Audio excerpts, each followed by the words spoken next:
Hello, my friends. I hope you are having a peaceful, wonderful day. Today, I want to share a story with you. A story that sounds like it was pulled straight from a blockbuster movie. It's a story about a queen who lived over 2,000 years ago. She was beautiful, she was brilliant, and she was a master of languages. But her life? It was anything but easy. Her story is a high-stakes drama filled with love, absolute power, and constant danger. Can you imagine living in a grand palace right by the sea? Can you imagine meeting the most powerful men in the world?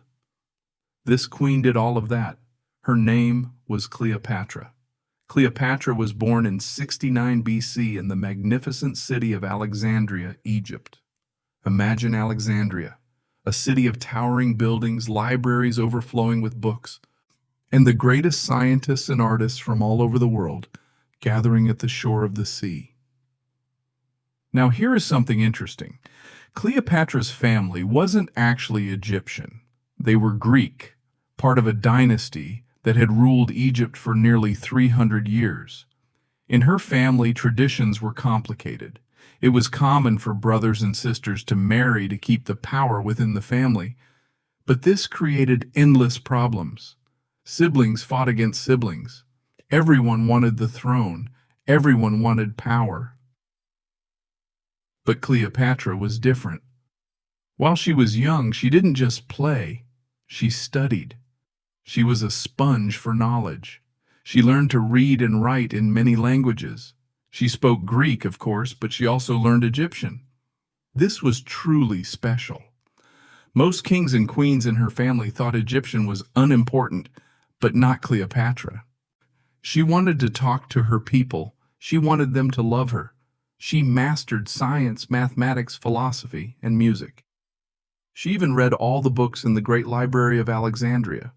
She asked questions, constantly trying to understand how the world worked. People whispered that she was the smartest person in the palace, perhaps even the smartest in all of Egypt. However, being smart was not enough. Egypt had deep problems. The country wasn't as strong as it used to be. Far away in Italy, the Roman Empire was rising, growing more powerful every single day. Roman armies were everywhere, controlling more and more land. Everyone was afraid of Rome. Egypt was rich, but it was fragile. Cleopatra's father, King Ptolemy XII, knew this. He tried to stay safe by befriending Rome, giving them money and gifts.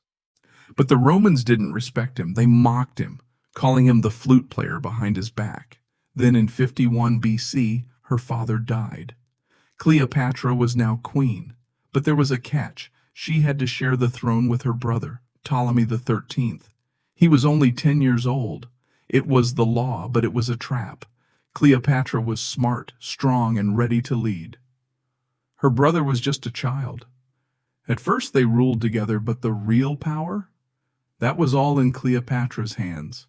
She made the big decisions. She talked to foreign visitors. She controlled the money. Part 2. The Exile and the Carpet. But her brother's advisors didn't like this. Not one bit. They wanted the boy to be the real king, simply because they wanted to control him. They didn't want a strong queen standing in their way. So they started a campaign against her. They whispered to the people that Cleopatra was dangerous, that she was power-hungry, and that she didn't respect Egyptian tradition. Slowly, they turned the public against her. After 3 years of constant pressure, they forced Cleopatra out of Egypt. She had to run for her life. She went to Syria. She was only 21 years old, and she had lost everything: her kingdom, her home, her influence. But Cleopatra didn't give up. She didn't sit around and cry. Instead, she started to make a plan. She needed an army, she needed money, and she needed a powerful ally. She traveled, talked to local leaders, made promises, and gathered soldiers. She was preparing to fight for her throne. She was going to return to Egypt, no matter what. While Cleopatra was in exile, something massive happened. The most powerful man in the world, the Roman general Julius Caesar, arrived in Egypt. Caesar was chasing his enemy, Pompey. Now, Pompey thought he could find safety in Egypt, but he was wrong. When he arrived, Ptolemy's advisors killed him, thinking this would make Caesar happy. They thought it would make him their friend. But when Caesar arrived a few days later, he was furious. He didn't like how they had killed Pompey. It wasn't honorable. Suddenly, Caesar was staying in the royal palace in Alexandria. Cleopatra heard the news. She knew this was her only chance. She had to meet him. But there was a massive problem. Her brother and his advisors controlled the city. If she tried to walk through the gates, they would kill her. She needed a clever plan, and luckily, Cleopatra was a genius. One night, a small boat docked at the palace. A man stepped out carrying a large, heavy rug. He told the guards he had a special gift for Caesar. The guards, curious, let him pass. The man walked directly into Caesar's room, laid the rug on the floor, and unrolled it. And out came Cleopatra. Caesar was stunned. He was surprised, but he was also impressed. This woman was brave. She was brilliant.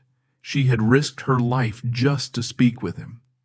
Cleopatra spoke to Caesar in Latin, charming him with her intelligence and grace. She explained the situation in Egypt, telling him exactly why her brother's advisors were ruining the country and why she was the only one who could save it. Caesar listened. He was 52, she was 21, but they connected instantly. Some say they fell in love. Others say it was a calculated political move. Perhaps it was a little bit of both. Caesar decided to help her. He declared that she should be queen again, and that her brother must share power, as tradition demanded. But Ptolemy's advisors refused. They started a war, attacking the palace. Suddenly, Caesar and Cleopatra were trapped inside. They had only a small number of Roman soldiers, and the entire Egyptian army was waiting just outside the doors. Part 3. The Fire, the Betrayal, and the New Alliance. During the war to secure her throne, the situation became dire. The fighting spread to the harbor, and tragic history was made. They say the great library of Alexandria, the center of all the world's knowledge, partially burned during the chaos. Countless books and ancient secrets were lost forever. The war lasted for months, and it was brutal. Finally, reinforcements arrived for Caesar. They defeated the Egyptian army, and in the chaos, Cleopatra's brother, Ptolemy XIII, tried to flee. He attempted to cross the Nile, but his boat sank, and he drowned. Finally, Cleopatra was the undisputed queen of Egypt. She was safe, thanks to Caesar. The two became inseparable. They traveled the Nile together, visiting the pyramids and debating history and science. Eventually, Cleopatra gave birth to a son, Caesarion, which literally means Little Caesar. She claimed Caesar was the father and even traveled to Rome to stay in his villa. But this didn't sit well with everyone. Many Romans were furious. They didn't like having a foreign queen in their city, and they feared Caesar's growing power. Then, in 44 BC, the unthinkable happened. A group of Roman senators, fearing Caesar wanted to be king, murdered him in the Senate. They stabbed him repeatedly. Caesar's death changed everything. Terrified for her life and her son's future, Cleopatra fled Rome and rushed back to Egypt. She had no idea what would happen next. Part 4. Mark Antony and the Battle of Actium. With Caesar gone, a power vacuum tore Rome apart. Different generals fought for control, but eventually the empire was split. Octavian took the west, and the legendary general Mark Antony took the east. Mark Antony needed money for his massive armies, and he knew exactly where to find it: Egypt. He sent for Cleopatra to meet him in Tarsus. Now, Cleopatra knew she had to make an impression. She didn't just show up. She arrived like a goddess. Her ship had purple sails and silver oars, and she was draped in the most expensive silks. Mark Antony was absolutely stunned. Just as with Caesar, they became close. Whether it was true love or a strategic alliance, they needed each other. Antony needed Egypt's gold. Cleopatra needed Rome's protection. They lived in luxury, hosting legendary parties, and eventually they had 3 children together. But this was the last straw for Octavian. Back in Rome, Octavian turned the public against them. He painted a picture of Mark Antony as a man who had forgotten his country for a foreign queen. He called Cleopatra a danger to Rome. The tension finally snapped in 31 BC. The two sides met for a final massive showdown at sea near a place called Actium. It was a titanic clash. Thousands of ships filled the water. For hours they fought, but Antony and Cleopatra were losing ground. Then, in a move that historians still debate today, Cleopatra's ships suddenly turned around and retreated.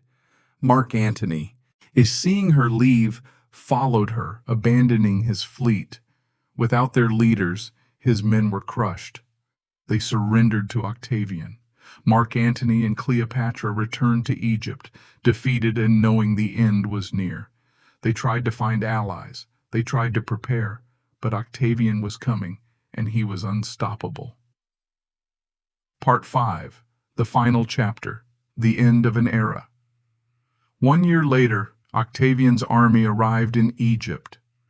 There was a final, desperate battle. Mark Antony lost. Then he heard a rumor that Cleopatra was dead. Distraught and believing he had lost everything, he fell on his own sword. But the rumor was false. Cleopatra was alive. When she heard the news, she had her servants carry the dying Mark Antony to her. He died in her arms. Now Cleopatra was truly alone. Octavian captured her. He was polite, acting as a gentleman. But make no mistake, she was a prisoner. Cleopatra knew exactly what this meant. Octavian planned to take her to Rome to parade her in his victory procession, a public display of her defeat. For a queen, this was the ultimate shame. She would not accept it. On August 12th, 30 BC, Cleopatra died at the age of 39. To this day, nobody knows exactly how. Some say a snake bit her, others say she used a potent poison. But the method doesn't matter as much as the decision. She chose her own death. She refused to let Octavian control her fate. With Cleopatra's death, the era of ancient Egypt as an independent kingdom came to an end. Octavian claimed Egypt for the Roman Empire. Cleopatra was the last pharaoh. After her, there were no more Egyptian kings or queens. For a very long time, Egypt would belong to foreign empires. At the legacy of the last pharaoh, Cleopatra's story is over 2,000 years old, yet we still talk about her. Why? Because she was different. She was a woman in a world of powerful men. She used her intelligence as her greatest weapon. She spoke many languages, studied science, philosophy, and history. She didn't rely on beauty alone. She used her mind. Of course, she wasn't perfect. She made mistakes, and some of her decisions were controversial. Perhaps she cared more about power than her people, but she lived in an incredibly dangerous time, and she fought to protect her country and keep it free. She almost succeeded. Cleopatra showed us something important. Intelligence is power. She taught us that learning languages and studying books can change the course of history. She showed us that being brave is essential, even when the odds are stacked against you. She never gave up. She fought until the very end. The journey of learning. Today, as you learn English, you are doing something very similar to Cleopatra. You are learning a new language. You are opening new doors. You are making yourself stronger. Every word you learn is a small victory. Every story you listen to helps you understand the world a little bit better. Just like Cleopatra studied foreign languages to connect with the people around her, you are learning English to connect with the entire world. Thank you for listening to this story today. I truly hope you enjoyed this journey through history, and I hope it helped you with your English learning journey.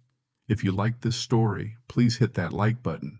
If you want to hear more stories like this, subscribe to our channel Your support helps us create more content just for you. And if you have ideas for other historical stories you'd like to explore, please leave a comment below. I'd love to know what you want to hear next. Until next time, my friends, keep learning, keep listening, and keep enjoying the beautiful journey of life.